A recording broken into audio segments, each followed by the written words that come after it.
The hills of northeast India were veiled in morning mist, their emerald peaks rising like watchful guardians over the valley below.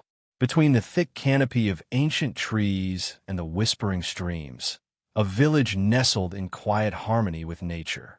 Here, life moved with the rhythm of the land, bound by tradition, untouched by the outside world. Arun, a skilled hunter, moved like a shadow through the dense undergrowth, his bow slung across his back. He had learned from the elders to read the land, to listen to the wind, and to tread with reverence. But today his heart was restless. He had lingered at the edge of the chief's courtyard the night before, catching a glimpse of May through the bamboo slats. Her laughter had drifted toward him, light as the silk scarf she wove, but tinged with something unspoken. He knew the weight of her burden.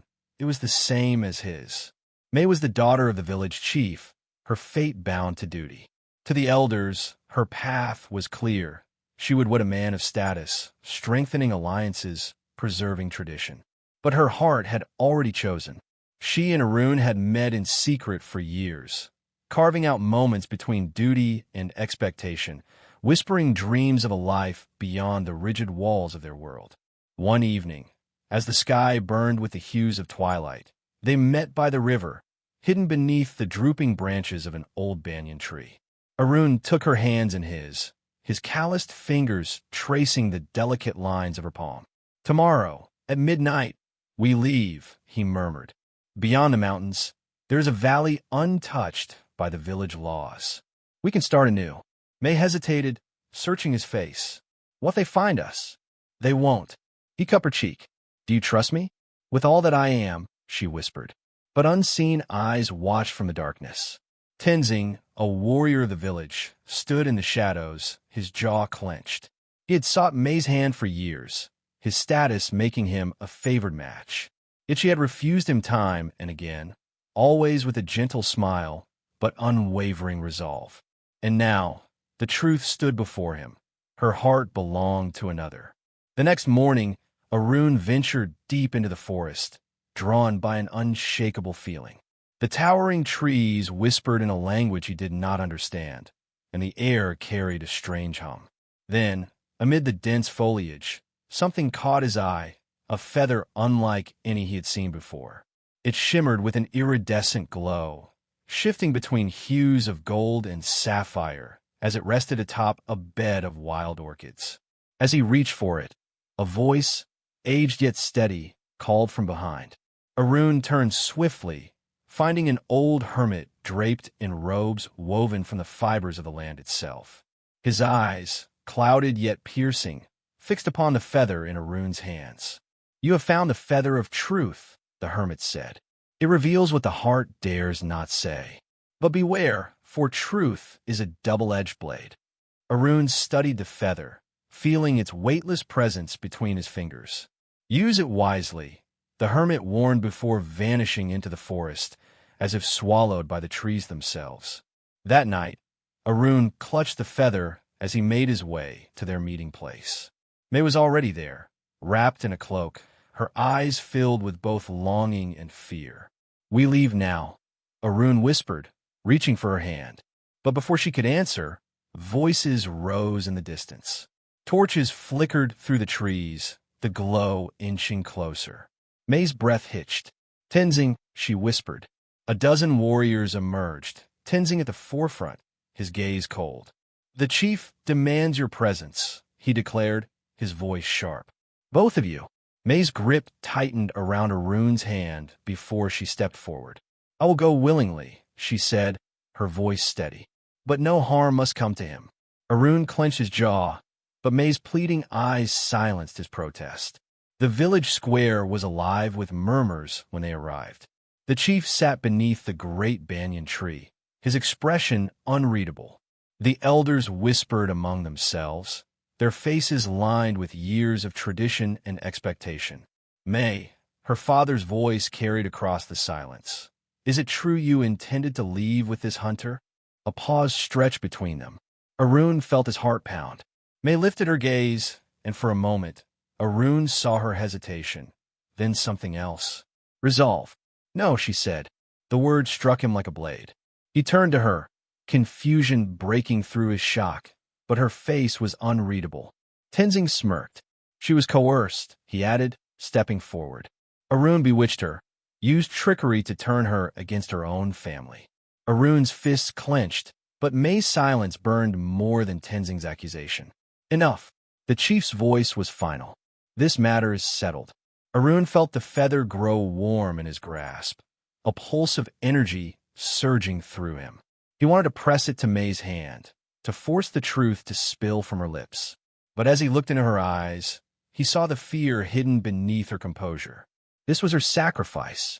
As the crowd dispersed, the chief turned away, but not before murmuring to Tenzing, "Ensure he never disrupts our peace again." Two warriors stepped forward, placing their hands on Arun's arms. May lowered her gaze as they led him away. The feather pulsed once more, the promise of truth lingering between them.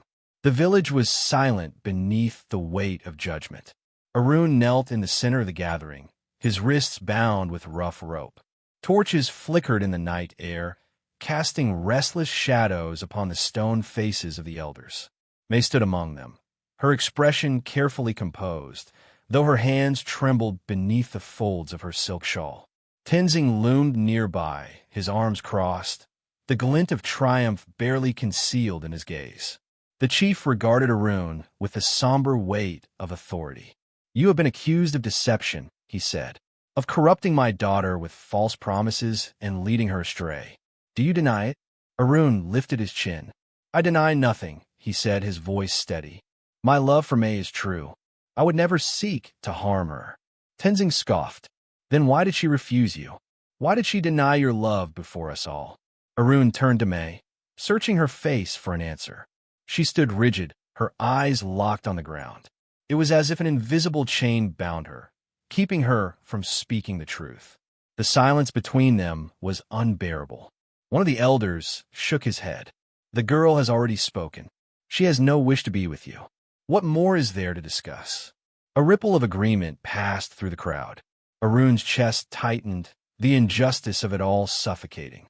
He reached for the only weapon he had left, the feather. With a swift motion, he drew it from the folds of his tunic and held it aloft. "This," he said, his voice cutting through the murmurs, "is the feather of truth. It reveals what the heart dares not say." Gasps rippled through the gathering. The elders exchanged wary glances. The chief's brow furrowed. Tenzing took a step forward, his hand twitching toward the blade at his waist. Arun turned to May, his gaze pleading. "Take it," he said. "Hold it to your heart and speak. If your words were true, if you truly wish to remain here, to forget me, then the feather will confirm it." May hesitated. The entire village seemed to hold its breath. Tenzing's fingers curled into a fist at his side. "Enough," Tenzing snapped. "This is foolishness. A mere feather cannot determine truth." "Then let her prove me wrong," Arun challenged. "Let her take it." May slowly lifted her gaze, her eyes meeting Arun's for the first time since the trial began. In them, he saw the storm she had kept buried, the fear, the longing, the weight of the choice she had made. Tenzing stepped between them. "She does not need to prove anything." Arun's grip on the feather tightened. "Are you afraid of what she might say?" The tension thickened like an approaching storm. The chief, his face unreadable, held up a hand. "Let her decide." May's breath shuddered as she reached forward, her fingers brushing against the feather surface. The moment it touched her skin, a glow pulsed from within, soft yet unmistakable. A gasp rose from the villagers. May's lips parted, her expression caught between awe and terror. The feather shimmered, its radiance growing until the light spilled over her hands like liquid gold. Then, in a voice as fragile as the wind, she whispered, "I love him." The words hung in the air, their weight undeniable. The villagers murmured in disbelief. The elders exchanged glances, their certainty unraveling. Tenzing's face darkened with fury. "You see," Arun said, turning to the crowd. "She never wished to deny me. She was forced to." The chief's jaw tightened. He looked to his daughter. "Is this true?" Tears welled in May's eyes.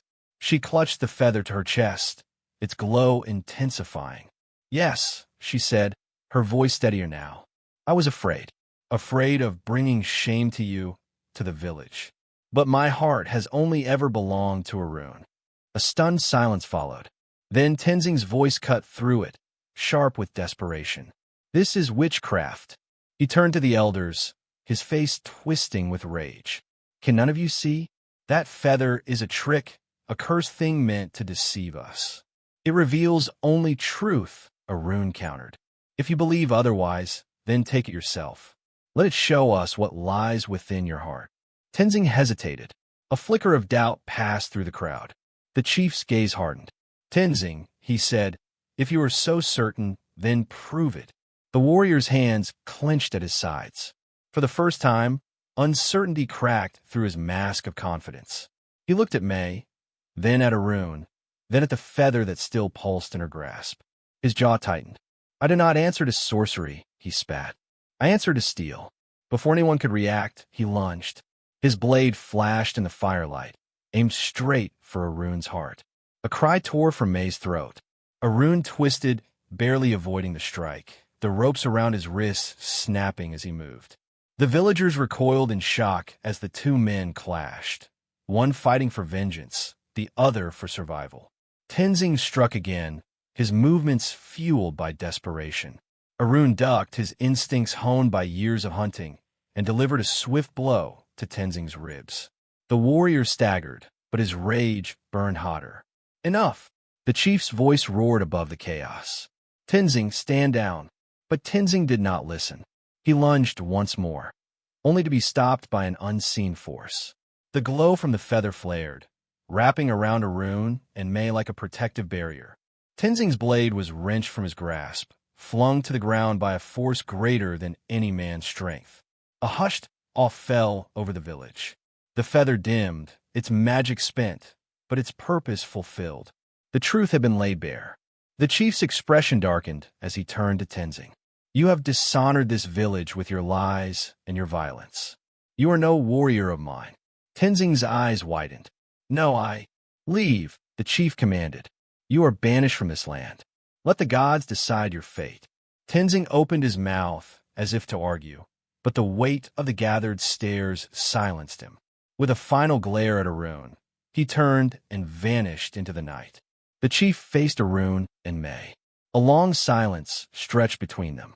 Then finally he spoke. "The feather has spoken," he said, "but its truth is difficult to accept." He exhaled heavily, his voice quiet. "I will not stand in the way of love, even if it defies our ways." Arun felt May's fingers tighten around his.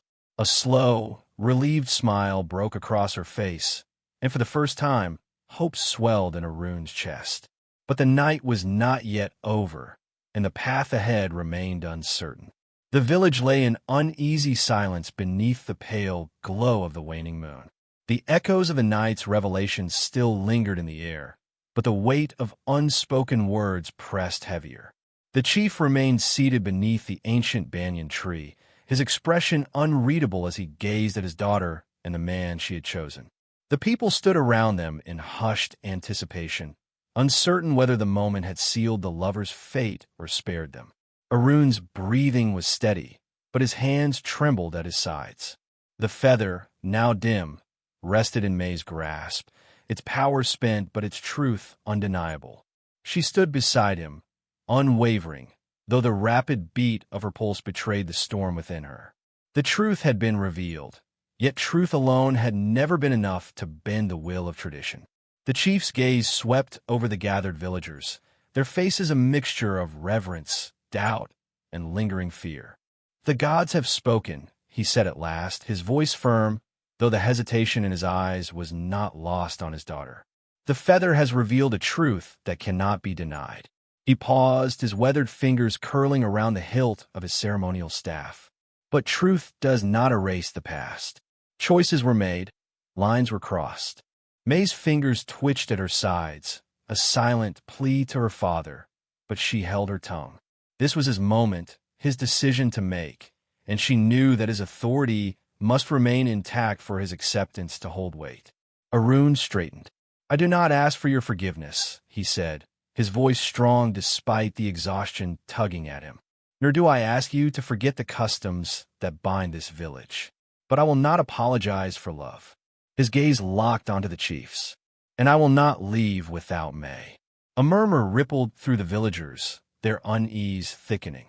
Tradition had long dictated that one did not challenge the word of the chief so boldly, yet none could deny that the feather had spoken. The chief studied Arun for a long moment, measuring him not as an intruder, not as an outcast, but as a man who had defied every expectation and still stood unbroken. He let out a heavy breath. "You are braver than most men I have known," he admitted, "and foolish in equal measure." His gaze flickered to his daughter, the only child he had, the daughter he had raised to uphold their legacy. He could not bring himself to say the words he had once believed absolute, that she belonged to the village before she belonged to herself. That belief had already been shattered. His grip on his staff tightened before he finally spoke again. "The village will not stand in the way of love," he declared, his voice carrying across the square. "Arun, you may stay. May, if this is your choice, then no tradition, no law, will bind you otherwise." A stunned silence fell upon the crowd. For the first time in memory, a law had been bent, not for war, not for alliances, but for love. May let out a breath she hadn't realized she was holding, her fingers curling around Arun's hand. His grip tightened in return, as if anchoring her to this moment, to the future they had fought for. But not all in the village welcomed the decision. An elder stepped forward, his face lined with age and disapproval. "This sets a dangerous precedent," he warned. "If we bend the old ways now, what will stop the next challenge? The next defiance?" The chief met the elder's gaze, unshaken. "And if we deny what is true before us, what will stop the next lie? The next injustice?" He turned his gaze to the villagers, his voice carrying the weight of a leader who had wrestled with the choice before him. "The feather has spoken, and so have I. The matter is settled." One by one, the villagers lowered their heads in acknowledgement. The murmur of resistance faded, and though doubts still lingered in some hearts, none dared challenge the will of both the gods and their chief. Tenzing, however, had already gone, vanished into the shadows before the decree had been given. He had lost everything: his standing, his pride, the woman he had sought to claim. The darkness had swallowed him whole, and none knew what lay ahead for him beyond the borders of their land. But neither Arun nor May gave him another thought. Their fight was over. Their love had survived. As the crowd dispersed, the fires dimming, May turned to her father, searching his face for something more. An unspoken blessing, perhaps, or simply an acknowledgement that she had not lost him in choosing love over duty. The chief studied her for a long moment before sighing. "Go," he said, not unkindly. "Find your happiness." It was not an embrace, nor an open declaration of joy, but it was enough. It was freedom. May nodded, her throat too tight to speak. With Arun's hand still clasped in hers, she turned toward the river, toward the home they would now build together. The village faded behind them, not forgotten, but no longer a cage. The feather, its magic fulfilled, crumbled into golden dust between May's fingers, carried away by the night breeze. The truth had done its work, and now love would take its place.